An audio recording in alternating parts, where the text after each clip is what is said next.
Hello Bongs, welcome to my YouTube channel the Bong Uncut. তো একটু আগে একটা বাংলা ফিল্মের ট্রেলার বেরিয়েছে, যেটার জন্য আমরা অধীর আগ্রহে ওয়েট করছিলাম। তো এই ফিল্মটার নাম হচ্ছে ড্রাকুলা স্যার। তো ড্রাকুলা স্যার আমরা কিছুদিন আগে জানতে পারি যেটা পুজোতে রিলিজ হবে। তো 11টার সময় আজকে এসবিএফ থেকে ট্রেলারটা রিলিজ করে দিয়েছে। তো আমরা এই ট্রেলারটার মধ্যে দেখতে পাচ্ছি যে এখানে দুটো টাইম ল্যাপস কিন্তু দেখাচ্ছে। একটা হচ্ছে 1971 সাল এবং একটা হচ্ছে 2020 সাল।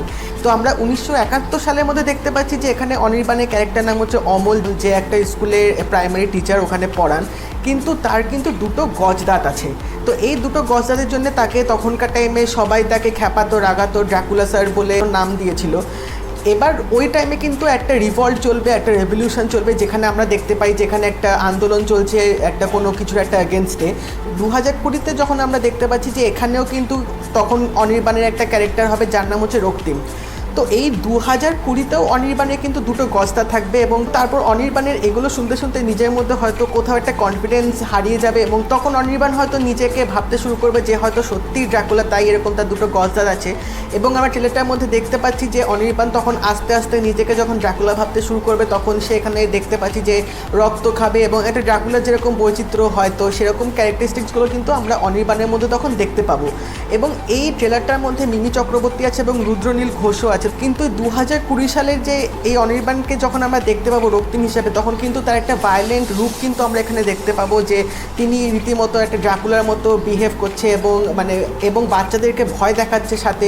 তো এই জিনিসপত্রগুলো আমরা দেখতে পাবো এবং আস্তে আস্তে আমার মনে হয় যে এমন একটা হয়তো পরিস্থিতি হবে যেখানে হয়তো অনির্বাণকে হয়তো মেন্টাল অ্যাসাইলামে পাঠাতে হবে বা সাইকিয়াট্রিস্টের কাছে যেতে হবে, যেটা আমরা ট্রেলারটার মধ্যে দেখতে পাবো শেষের দিকে। এই ট্রেলারটা দেখে তো আমার খুব এক্সাইটেড লাগছে এবং একটা নতুনত্ব আমরা জিনিস আশা করতে চলেছি। ডিরেক্টর এখানে দেবালয় ভট্টাচার্য। তো দেবালয় ভট্টাচার্য অনেক ভালো ভালো সিরিজও বানিয়েছে, ফিল্মও বানিয়েছে। তো এই ট্রেলারটার মধ্যে যে জিনিসগুলো আমার সবচেয়ে ভালো লেগেছে সেটা হচ্ছে এটা প্রেজেন্টেশনটা।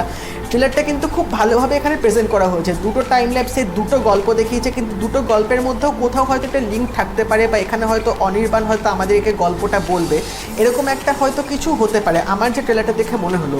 এবং তার সাথে ট্রেলারটার মধ্যে লুক অ্যান্ড ফিল ম্যাটারটা কিন্তু খুব ভালোভাবে কিন্তু এখানে দেখিয়েছে। রাতের সিনগুলো এবং স্পেশালি যে ভিজুয়াল এফেক্টটা দিয়েছে সেই এফেক্টগুলো কিন্তু খুব ভালোভাবে কিন্তু এখানে দেখেছি। তো ক্যামেরার কাজটা, সিনেমাটোগ্রাফার, এগুলো কিন্তু খুব ভালোভাবে কিন্তু আমরা ট্রেলারটার মধ্যে দেখতে পেয়েছি। এবং অ্যাক্টিংয়ের দিক থেকে যদি বলতে হয়, অনির্বাণ এখানে দুটো রোল প্লে করছে, কিন্তু তা সত্ত্বেও তিনি কিন্তু খুব ভালোভাবে কিন্তু এখানে দুটো ক্যারেক্টার কিন্তু ফুটিয়ে তুলেছে। মানে একটা বেশ একটা এক্সাইটমেন্ট তোমরা পেয়ে যাবে ট্রেলারটা দেখলে রীতিমতো। এবং আমরা ট্রেলারটা যখন শুরু হবে তার ভয়েস ওভারে কিন্তু কাঞ্চন মল্লিকেরও আমরা গলা শুনতে পাবো। তো হয়তো কাঞ্চন মল্লিক হয়তো থাকতে পারে ফিল্মটার মধ্যে।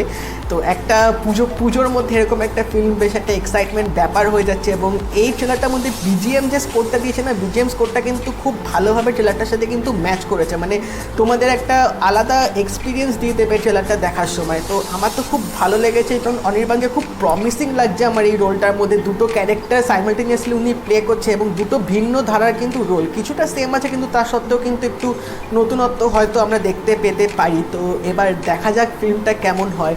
তোমরা যারা যারা এখনও ট্রেলারটা দেখোনি, এটা এসবিএফের পেজে ইউটিউব চ্যানেলে দিয়ে দিয়েছে, তোমরা এখনই গিয়ে ট্রেলারটা দেখতে পারো এবং আমাকে তারপর কমেন্ট করে জানিও তোমাদের কেমন লাগলো, তোমরা কতটা এক্সাইটেড আছো এই ফিল্মটা নিয়ে। এবং তোমাদের যদি ট্রেলারটা দেখে অন্য কোনো কনসেপ্ট মনে হয় সেটাও আমাকে কমেন্ট করে জানি। আমার ট্রেলারটা দেখে যেটা মনে হলো আমি সেটাই শেয়ার করলাম। আর যদি এই ভিডিওটা ভালো লেগে থাকে এটা লাইক করে দিও, শেয়ার করে দিও এবং কিন্তু চ্যানেলটা অবশ্যই সাবস্ক্রাইব করে দেবে আর নোটিফিকেশন বেলটা কিন্তু অল করে দেবে। তাই দেখা হবে পরের ভিডিওতে। বাই।